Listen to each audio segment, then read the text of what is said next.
Hi friends, ఈరోజు 20 August మనసంతా నువ్వే సీరియల్ ఎపిసోడ్లో ట్విస్ట్లు అయితే మామూలుగా లేవు. ఇంకా లేట్ చేయకుండా సీరియల్ రివ్యూలకు అయితే వెళ్ళిపోవచ్చండి. అండ్ ఫస్ట్ టైం మన ఛానల్ చూస్తున్నట్లయితే కనుక తప్పకుండా సబ్స్క్రైబ్ చేసుకోండి. మీరు సబ్స్క్రైబ్ చేసుకుంటే మన నుంచి వచ్చే నోటిఫికేషన్స్ మీకు వెంటనే వస్తుంటాయి. అండ్ ఇంకా సీరియల్ స్టార్టింగ్లోనే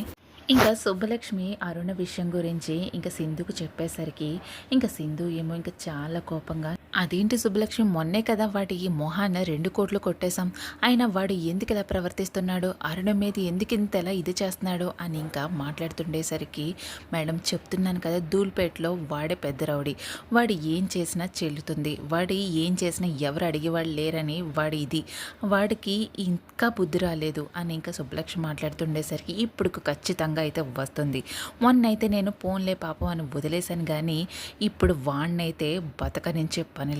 మేడం మీరు ఆవేశపడకండి, అక్కడ ధూల్పేటలో మొత్తం వాడి ఇంటి చుట్టూ చాలామంది రౌడీలు అయితే ఉంటారు, మనం ఏం చేసినా అడుగు పెట్టాలన్నా క్షణం ఆలోచించాలి అని ఇంకా సుబ్బలక్ష్మి చెప్తుండేసరికి, లేదు అసలు క్షణం ఆలోచించే ఓపికే లేదు, అయినా వాడు ఒక అమ్మాయిని తీసుకుని వెళ్ళి పెళ్లి చేసుకుని ఉంటే ఏం చేయాలి సుబ్బలక్ష్మి, ముందైతే నడు అని చెప్పేసి ఇంకిద్దరు కూడా ఇంకా ఓపుల్ రెడ్డి ఇంటికి అయితే వెళ్తూ ఉంటారు. ఇంకా మరో పక్క అరుణ్ని తీసుకొచ్చి ఇంకా పెళ్లి మండపంలో కూర్చోబెడుతుండేసరికి, నువ్వు కనుక కూర్చోకపోతే నీ ఎదురుగా నీ బాయ్ ఫ్రెండ్ సునీల్ గడైతే కత్తి ఉంది కదా వాడి పీక మీద, అదైతే లోపల దిగుతుంది, నువ్వు గనక బెట్టు చేసావంటే వాడైతే చచ్చిపోతాడు అక్కడికక్కడే, ముందైతే నా మాట విని నువ్వు ఇక్కడ పీటల మీద కూర్చొని నన్నైతే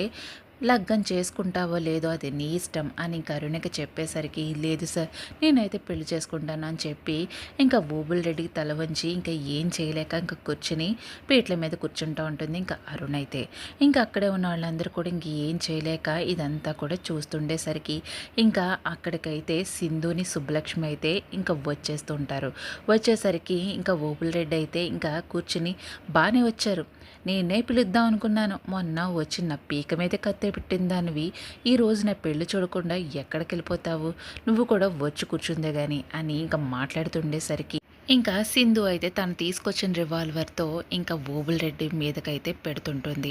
నువ్వు ఇంకా మాట్లాడావనుకో ఈ రివాల్వర్లోంచి వచ్చిన బుల్లెట్ మొత్తం కూడా నీ గుండెల్లోకి లేకపోతే ఏ చోటుకెళ్ళి దిగుతుందో అది నీ ఇష్టం అని అంటుండేసరికి ఇంకా వెనకాల ఉన్న రౌడీలందరూ కూడా కత్తి పట్టుకుని వస్తుండేసరికి, ఈ కత్తులు కటార్లు కనుక తీసే లోపే మీ మీదకి ఈ బుల్లెట్స్ అన్నీ వెళ్ళిపోతాయి, మీరు అంతగా ఇదైపోవక్కర్లేదు అని ఇంకా రివాల్వర్తో ఇంకా సింధు బెదిరిస్తుండేసరికి ఇంకా సునీల్ని ఇంకా అందరినీ విడిపించి ఇంకా అరుణ్ని అయితే ఇంకా లేపుతుండేసరికి ఇంకా అక్కడే ఉన్న ఓబుల్ రెడ్డిని ఇంకా చాలా ఇదిగా తిడుతూ ఉంటుంది. ఒరే నువ్వు ఇంత ఎదవ్వేంట్రా, ఒక ఆడపిల్లని ఇంటి నుంచి తీసుకొచ్చి లేపుకుని వచ్చి ఒక అబ్బాయిని బాయ్ ఫ్రెండ్ ఎదురుగా పెట్టి బెదిరిస్తే అది జీవితం అవుతుందిరా, అయినా నువ్వు ఇలా పెళ్లి చేసుకుని కాపురం ఎలా చేయగలరా, అయినా నువ్వు మనిషివైతే కదా, నేను ఈ తుపాకీతో ఒక్కసారి కాల్చి చంపాననుకో పుట్టుక్కుమని చచ్చిపోతావు, అయినా నువ్వు సగం జీవితం అనుభవించేశాం, అయినా ఇంత ముక్కుపచ్చరాని పిల్లతో నీకు పెళ్ళేంట్రా, ఇలా షూట్ చేశానంటే అలా కింద పడతావు అంతే, అయినా నువ్వు ఎందుకని నీకు పెళ్ళెందుకు అని ఇంకా సింధు మాట్లాడిన మాటలకు ఇంకా ఓబుల్ రెడ్డి అయితే చాలా షాక్ అయిపోతూ ఉంటాడు. మొన్న అయితే నా పీక మీద కత్తెట్టావు, కానీ ఈసారి నిన్ను ఇక్కడి నుంచి కదలనిస్తానా, నువ్వు ఎలా వెళ్తావే అని ఇంకా బెదిరిస్తుండేసరికి, అయినా నీకు సిగ్గులేదేమో, నువ్వు ఇంకా తెగించావనుకో నేను నిన్ను చంపి జైలుకి వెళ్ళడానికి కూడా రెడీ, నీ కోపం వస్తే బాంబులు కత్తులతో దాడి చేయడమే మాత్రం నీకు తెలిసేమో, మాకు కోపం వస్తే మానవ బాంబులుగా తయారయ్యి మీ అందరినీ కూడా మీ సామ్రాజ్యాన్ని లేపేయగలం, అయినా నీకు ఇలా బుద్ధిరాదురా అని చెప్పేసి ఇంకా తను వేసుకున్న కుడికాలు చెప్పుతో ఇంకా ఓబుల్ రెడ్డి చెంప మీద గట్టిగా కొట్టేశారు. ఇంకా అక్కడ ఉన్న జనం అందరూ కూడా చాలా షాక్ అయిపోయి ఇంకా పారిపోతూ ఉంటారు.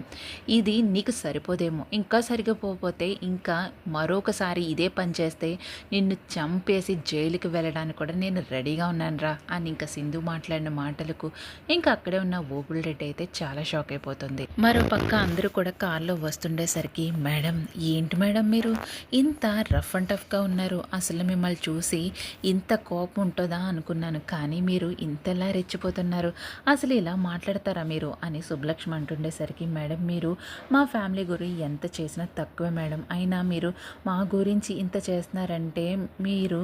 ఎందుకు మేడం ఇలా చేస్తున్నారు అని ఇంకా అరుణ మాట్లాడిన మాటలు, అరుణ అదేంటి అలా మాట్లాడుతున్నావు, నేను నీ ఫ్యామిలీ లెక్కే కదా, మీ అన్నయ్య ఎలాగో నేను కూడా అలాగే, ఎప్పుడు కూడా అలా మాట్లాడొద్దు అని చెప్పేసి ఇంకా అక్కడ ఉన్న సునీల్ అయితే ఆ మేడం మీ గురించి వినడం తప్ప నేను ఎప్పుడు మిమ్మల్ని చూడలేదు, మీ గురించి అరుణ్ ఎప్పుడు చెప్తూ ఉంటుంది, కానీ మీరు ఈరోజు చేసిన పనికి మీకు చాలా థ్యాంక్స్ మేడం, మా ఇంట్లో వాళ్ళతో మాట్లాడి ఇంకా అరుణ్తో లగ్గం కుదుర్చుకునేలాగా మాట్లాడతాను అని ఇంకా మాట్లాడిన మాటలకు సరే ముందైతే మీ పెళ్ళి ఖచ్చితంగా నేనే చేస్తాను, మీరు ఏం భయపడద్దు అని చెప్పేసి ముందుకు వెళ్తుండేసరికి మేడం నేను ఎక్కడ దిగిపోతాను అని చెప్పేసి ఇంకా అతనైతే ఇంకా అక్కడ దిగిపోతా ఉంటాడు. ఇంకా మరో పక్క సుబ్బలక్ష్మి కూడా ఇంకా దిగిపోతుండేసరికి బావ ఏం చేస్తున్నాడు, రాత్రేమో ఇంటికి వచ్చేసి ఏదేదో మాట్లాడాను, అక్కకి చెప్దామని ఆ విషయం చెప్దాం వెళ్ళేసరికి నేను అరుణ గురించి చెప్పాల్సి వచ్చింది, ఇంకా అక్కడే ఉన్నాడో లేకపోతే వెళ్ళాడో లేదో అయితే ఖచ్చితంగా చూడాలి అని చెప్పి ఇంకా అక్కడే దిగిపోతూ ఉంటుంది. ఇంకా సుబ్బలక్ష్మి అయితే ఇంక ఇంటికి వెళ్ళి చూసేసరికి ఇంకా కాశీ అయితే లేకపోవడంతో అదేంటి బావా ఇంకా పొద్దుగానే లేసేవాడు కదా, ఎందుకు అలా లేగలేదు, అసలు నైట్ వచ్చి నువ్వెందుకు అలా మాట్లాడావు అని ఇంకా సుబ్బలక్ష్మి అడుగుతుండేసరికి అదేంటే అలా మాట్లాడుతున్నావేంటి, నువ్వు నాకు కాబోయే పెళ్ళానివే కదా, అందుకే నీ దగ్గరకు వచ్చి నేను అలా మాట్లాడాను, ఆయన లగ్గం చేసుకున్నది నిన్నే కదా, ఆ సింధు నా మీద తెగ పడిపోతుంది, అయినా దానికి మొగుడు ఉన్నా సరే నా మీద ఎందుకు అంత ఇదైపోతుందో అర్థం అవడం లేదు, మన ఇద్దరికి కనుక లగ్గం అయితే మనమే కాబట్టి భార్య, అందుకే నీ దగ్గరికి వచ్చా అని కాసి ఇంకా ఏడిపిస్తూ ఉండేసరికి అదేంటి బావ అలా అంటావు, సింధు మేడం మన గురించి ఎంత చేస్తున్నారు, అసలు సింధు మేడం ఈరోజు చేసిన పనికి నిజంగా నువ్వైతే నమ్మలేవు తెలుసా అని ఇంకా మాట్లాడుతుండేసరికి సర్లే ముందు సింధు భజన ఆపి ముందు విషయం ఏంటో చెప్పు అని ఇంకా కాశీ అడుగుతుండేసరికి ఆ ఓబుల్రెడ్డి గాడికి 2 కోట్లు మొహాన్ని కొట్టిన అరణ్యను పెళ్లి చేసుకుంటానని చెప్పేసి దాన్ని అయితే తీసుకువెళ్ళిపోయేసరికి నీతో చెప్పాలంటే నువ్వేమో ఇలా పడుకున్నావు, అందుకే సింధు మేడం దగ్గరికి వెళ్ళి చెప్పేసరికి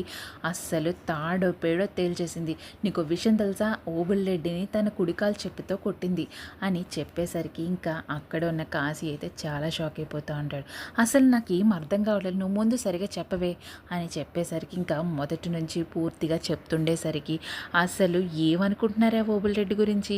ఆడిగానికి ఇంత జరిగిందంటే వాడైతే మన్ని అసలు నిన్ను నన్ను ఏంటి ఎవరిని కూడా వదిలిపెట్టాడు, ఆ సింధు మేడం దెబ్బకి మొత్తం కూడా ఏంటో అర్థం కావట్లేదు, ముందైతే ఇంటికి వెళ్ళాలి అని చెప్పేసి ఇంకా కంగారుగా ఇంకా కాశీ అయితే ఇంటికి వెళ్తూ ఉంటాడు, అసలు ఆ సింధునైతే వదిలిపెట్టేది లేదు, ఆ ఓబుల్రెడ్డిని కొట్టడం ఏంటి, ఏం చేస్తుందో అసలు ఏమి తెలియట్లేదు అని చెప్పి ఇంకా చాలా కోపం ఇంటికి అయితే వెళ్తుంటాడు. ఇంకా మరో పక్క సింధు అయితే ఇంకా అరుణని ఇంటి దగ్గర దిగిపెడదామని ఇంక ఇంటికి వచ్చేసరికి ఇంకా చాలా కంగారుగా తిరుగుతుంటుంది ఇంకా కాశీ వాళ్ళ అమ్మ అరుణని చూసి చాలా ఎమోషనల్ అవుతుండేసరికి అమ్మ ఈరోజు ఇలా జరిగింది, అసలు సింధు మేడం లేకపోతే మన జీవితాలు ఏమైపోవును, అసలు ఆ మేడం ఈరోజు చేసిన పనికి నిజంగా నువ్వైతే ఆశ్చర్యపోతావు తెలుసా అని మొత్తం కూడా విషయం చెప్తుండేసరికి ఏంటమ్మా నువ్వు అలా చేసావా, ఆయన ఓబుల్రెడ్డిని నువ్వు ఎందుకు అలా చెప్పుతో కొట్టావు, అసలు మన వదిలిపెట్టడమ్మా, అసలు ఈ ఊర్లో ఉండడం కూడా తప్పే, ముందైతే బయలుదేరిపోవాలి అని చెప్పి ఇంకా కంగారు పడుతుండేసరికి ఎక్కడికి వెళ్ళిపోతారమ్మా, ప్రతి దానికి ఇలా భయపడుతూ కూర్చుంటే వాడు అందుకే అంతలా భయపడుతున్నాడు, ముందు వాడికి భయపడడం మానేసేయండి, ఎవరైనా వచ్చినప్పుడు ఎదిరించడం నేర్చుకోండి, అసలు మీరు ఇంకా దాని గురించి ఆలోచించకుండా అరుణ్ని ముందైతే చూసుకోండి అని చెప్పి ఇంకా సింధు అన్న మాటలకు ఇంకా అక్కడే ఉన్న కాశీ వాళ్ళ అమ్మ అయితే ఇంకా ఆలోచనలో పడుతూ ఉంటుంది. ఇంకా ఈరోజు ఎపిసోడ్ ఈ విధంగా జరుగుతుందండి. ఇంకా ముందు ఎపిసోడ్లో ట్విస్ట్లు అయితే మామూలుగా లేవు. కాశీ అసలు విషయం తెలుసుకుని ఇంకా సింధుని అయితే ఏం చేస్తాడంటే ముందు ఎపిసోడ్లో అయితే చూసేయాల్సిందే. ఈరోజు ఎపిసోడ్లో మరి మీరేమనుకుంటున్నారో కింద కమెంట్ సెక్షన్లో మనకైతే తెలియజేసేయండి. అండ్ మరిన్ని లేటెస్ట్ మనసంతా నువ్వే సీరియల్ అప్డేట్స్ గురించి మన ఛానల్ని తప్పకుండా సబ్స్క్రైబ్ చేసుకోండి.